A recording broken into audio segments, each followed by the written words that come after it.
జీవితాన్ని మెదక్ పార్లమెంట్ నియోజకవర్గ ప్రజలకి అంకితం చేస్తానని ఎంపీ రఘునందన్ రావు చెప్పారు. మెదక్, సిద్దిపేట, సంగారెడ్డి జిల్లా కేంద్రాల్లో ఎంపీ కార్యాలయాలు ఏర్పాటు చేయనున్నట్లు ఆయన చెప్పారు.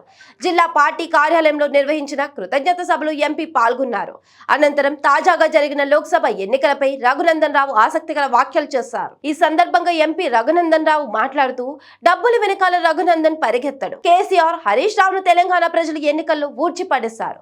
పార్లమెంట్ ఎన్నికల్లో నా కోసం కష్టపడిన మీకోసం స్థానిక సంస్థల్లో మీ వెంట నేను నిలబడతా. స్థానిక సంస్థల ఎన్నికల్లో గెలిపే లక్ష్యంగా కార్యకర్తలందరూ పనిచేయాలి.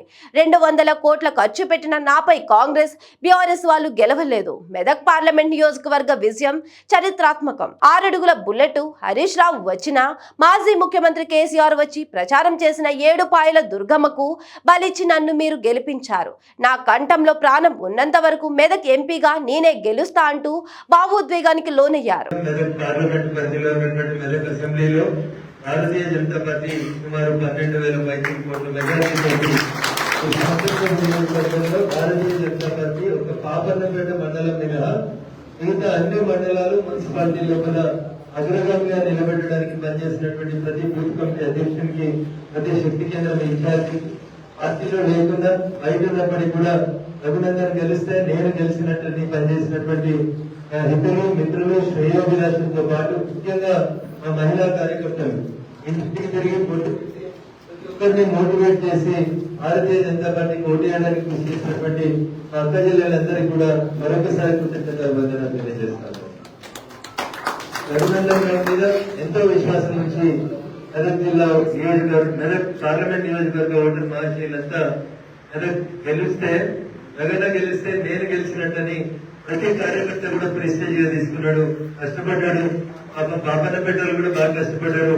మండలం పెద్దది, కొంచెం అక్కడ నాయకులు, సీనియర్లు ఉన్నప్పటికీ కూడా కార్యకర్తల మధ్యలో కొద్దిగా సమన్వయం ఎక్కడో లోపించడం వల్ల కొద్దిగా వెనుకబడ్డాం. కానీ అదర్వైజ్ పాపన్నపేట మనదే, మెదకు మనదే, రామాయణపేట మనదే, శ్రీమంతుడు మనదే, ఎవరు అదే ఇప్పుడు నేను దేవన్ నుంచి ఒకటి మాట చెప్తా వస్తాను. కార్యకర్త కావాల్సింది సెల్ఫ్ కాన్ఫిడెన్స్. అలాగే మనం మెదక్ గెలుస్తామంటగా వెంకటరామరెడ్డి 200 కోట్లు పెట్టాడట, హరీష్ రావు 6 అడుగులు ఉన్నాడట, కేసీఆర్ 3 అడుగులు ఉందట. ఇట్లా అనుమానం పడుకుంటే యుద్ధంలోకి వస్తే యుద్ధంలోకి గెలవస్తాయి. బాహుబలి ఒక సినిమా వచ్చింది, అది సినిమానే కావచ్చు. నిజ జీవితంలో జరగని సంఘటనని జరిగినట్టు చూపించి మనుషులకి 3 గంటల ఆనందాన్ని ఇచ్చుకుంటాడు రాజమౌళి గారు. అని ఏం చెప్తాడు అక్కడ, అలాగే సైన్యం లక్షలలో వస్తుంటే కూడా నడిపించేటువంటి నాయకుడు ధైర్యంగా ఉండి ముందుకు నడిపిస్తే మన సంఖ్య తక్కువ ఉన్నా, మన బంధబలం తక్కువ ఉన్నా, ఎదురు వస్తుంది లక్షల సైన్యం అంటే తరలి వస్తుంటే సముద్రం అలలు వచ్చినట్టు వస్తుంటే కూడా సైన్యాన్ని ముందుండి నడిపించేటువంటి నాయకుడి లోపల కాన్ఫిడెన్స్ ఉంటే మెదక్ పార్లమెంట్ గెలుస్తామని చెప్పినాం. బరాబరి గెలిచి చూపెట్టో తెలియదు, బయట నుంచి పనిచేసినా మీరు కాదు, మీరే పనిచేసారు కదా.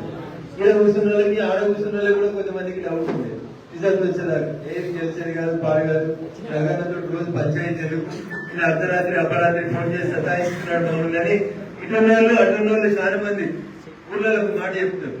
ఎప్పుడంటే అన్ని టీవీలు కూడలు తెచ్చిన అత్త తెచ్చిన కూడలు సీరియల్ వచ్చినాయి. కానీ వెనకటి ఊళ్ళలో టీవీలు సీరియల్ ఉండకపోతున్నాయి. ఏముంటుండే కషీర్కాడ దాసరులు వచ్చి ఒక భాగవతం అవుతుంది. ఒక ఆయననే వాడతాడు పాట. సత్యనారాయణ అంటాడు, ఒక పాట పాడితే పక్కన కూర్చున్న వాళ్ళంతా ఆహా ఓహో అంటుంటారు. మనకి పాట రాదు, ఆట రాదు. అందుకు దాసరి కాలాడించింది అని చెప్తారు ఊళ్ళలో సామెత. ఒకడే వాడతాడు, మిగతా వాళ్ళంతా నటిస్తా ఉంటాడు అన్నాడు.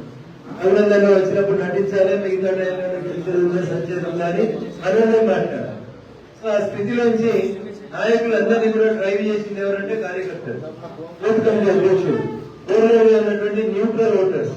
వాళ్ళంతా బరాబరి మెదక్ గెలిపిస్తామని ఒక సౌండ్ రిప్లై ఇచ్చినప్పుడు తప్పనిసరి పరిస్థితులలో నాయకుడు తెలివికల్లాడు అయితే ఏం చేస్తాడంటే 10 మంది సమయంగానే వచ్చి కూడా కూర్చుంటారు, తెల్ల బట్టలు వేసుకుని. అట్లా నాయకులు అనేటోళ్ళు నడుస్తూ ఉంటారు. మెదక్ పార్లమెంట్ ఎన్నికలలో మనం గెలవడం అనేది ఒక చారిత్రాత్మకమైనటువంటి విజయం. ఏ సర్వే చూసినా, ఏ టీవీ ఛానల్ చూసినా టీఆర్ఎస్ లేదా బీఆర్ఎస్ కు 0 నుంచి 1 సీట్లు వస్తాయని చెప్తారు. ఎవరు అడిగినా పక్కకు అడిగితే ఇంకేంది మెదకే గెలుస్తుంది, అదొకడు 6 అడుగులు ఉన్నాడు, ఒకటి 3 అడుగులు ఉన్నాడు అని ముచ్చట చెప్పారు. 6 అడుగుల్ని 3 అడుగుల్ని అన్నింటినీ తీసుకుపోయి 7 పాయల దుర్గంలోకి భరించి ఆయన మీద జనతా పార్టీని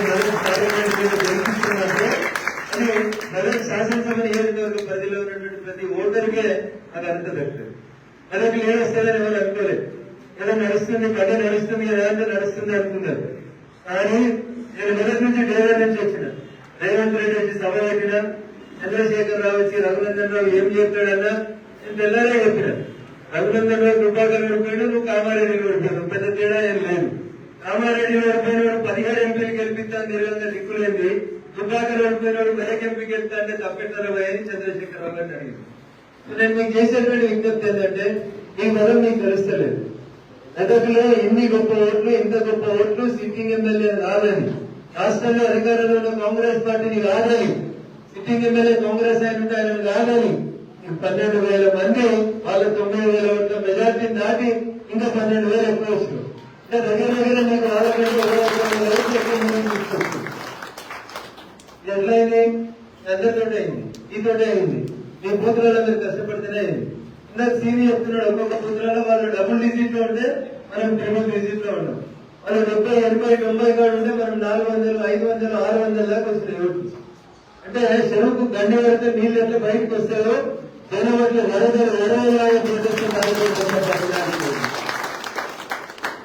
అసెంబ్లీకి ఎందుకు రాలేదు? రేపు సర్పంచ్ ఎందుకు గెలవద్దు? రేపు ఎంపీటీసీ ఎందుకు గెలవద్దు? రేపు జెడ్పీటీసీలు ఎందుకు గెలవద్దు? రేపు మున్సిపల్ చైర్మన్ ఎందుకు గెలవద్దు? అంటే మన లోపల కాన్ఫిడెన్స్ ఉండాలి, అది లోపిస్తుంది. దయచేసి నేను గెలిచిన తర్వాతనైనా మన నీ కొట్టేది ఎవరినైనా సరే ఎవరు గెలుస్తారంటే ఏం చెప్పాలి? ఎవరు గెలుస్తారు? పార్టీ ఎవరికి బీఫామ్ ఇస్తే వాళ్ళమే గెలుస్తామని చెప్పాలి. అది వార్డు మెంబర్ అయినా, సర్పంచ్ అయినా, ఎంపీటీసీ అయినా, కౌన్సిలర్ అయినా. అరే నేను ఇంత బతపరుస్తున్నాను, 200 కోట్లు పెట్టిన మీద గెలవగా దిక్కులేండి, మీద గెలవరా మీ వెనకాల నేను విశ్వాసం ఉంటే మీరు గెలుస్తారు. ఆ కస్టమర్స్ నా దగ్గర నిలబడతాడు మాతోటే విశ్వాసం మీ లోపల ఉంటే ఎదురుకున్నాడు ఎవరైనా సరే మనం గెలుస్తామనేటువంటి చేతులు ఏం చేయాలి ఇంకా డౌట్ ఉంది. చూడు కొందరు తలగొట్టుకుని కొందరు చేతులు ఎత్తలేరు. అవునా? గెలుస్తామా గెలవా? అలా కూడా గెలుస్తాం, మనమే గెలుస్తాం. మీరు గుర్తుపెట్టుకోవాలి, మనమే గెలుస్తాం అంటున్నాం. నేను దేవని చెప్పిన మీకు జనవరిలో వచ్చినప్పుడు మొట్టమొదటి మీటింగ్ పెట్టినప్పుడు పాపన్నపేటతో మీటింగ్ స్టార్ట్ చేసినప్పుడు చెప్పిన పాపన్నపేట చెప్పినా ఏం చెప్పినా గెలుస్తామని చెప్పినా గెలుస్తామనేటువంటి విశ్వాసం నాకుండే. ఎందుకంటే మన ముంగటిలో ఎవరు, వాళ్ళ పార్టీలు ఏంది, వాళ్ళ నాయకులు ఏంది, వాళ్ళ మంచి ఏంది, ఇక్కడేంది చాలా తెలిసినోడి. కాబట్టి గత 23 సంవత్సరాలుగా ఈ జిల్లాలో ఎక్కడ ఎవరికి ఏ సమస్య ఉన్నా irrespective of the party, caste, creed, race, region, religion ఎవరికైనా కష్టం ఉందంటే నిలబడ్డాడు రఘునందన్. నేను పైసలు అంటే పరిగెత్తలేదు. కార్యకర్తలకు కష్టం వచ్చిందంటే ఇంకటి ఉన్నది అమిత్ షాబా, సిఐ సాబా, ఎస్పీ సాబా చూడలేదు. ఎవరు నిలబడ్డా ఒకటే మాట చెప్పిన, ముందు మా కార్యకర్తలు వదిలిపెట్టాక మిగతాది మాట్లాడాలి. ఆదుకోవాలంటే ఖచ్చితంగా జవాబిచ్చి బెదిరించి నిలబడి చెప్పాడు రఘునందన్. కాబట్టి 2.5 దశాబ్దాల రాజకీయ జీవితం తర్వాత అది చంద్రశేఖర్ రావా, హరీష్ రావా చారు పెట్టినట్టు పొద్దున మున్సిపాలిటీలు ఊడ్చినటువంటి చోట్ల వారేసి భారతీయ జనతా పార్టీ అలా గెలిచిందంటే అది మీ కష్టం, మీరందరూ మీ ఊళ్ళో నిలబడినటువంటి కష్టం తప్ప ఇంకొకటి కాదు. మరి ఎవరో మీకు సుఖంగా రఘునందన్ నిలబడతారు, రఘునందన్ కోసం ఇంత కొట్లాడిన మీరు, ఇంత నిలబడిన మీరు, ఇన్ని యుద్ధాలు చేసి గెలిపించినటువంటి మీరు, రేపు మీరే అభ్యర్థులై, మీరే సర్పంచ్లై, మీరే కౌన్సిలర్లై, మీరే ఎంపీటీసీలై పోటీ చేసిన రోజు ఎట్లా నిలబడాలి? వీళ్ళు ఎట్లా నిలబడతారు? రూమ్లేసి పెడితే లేదా ఎప్పుడు పిల్లి అరవంగా చూడలే.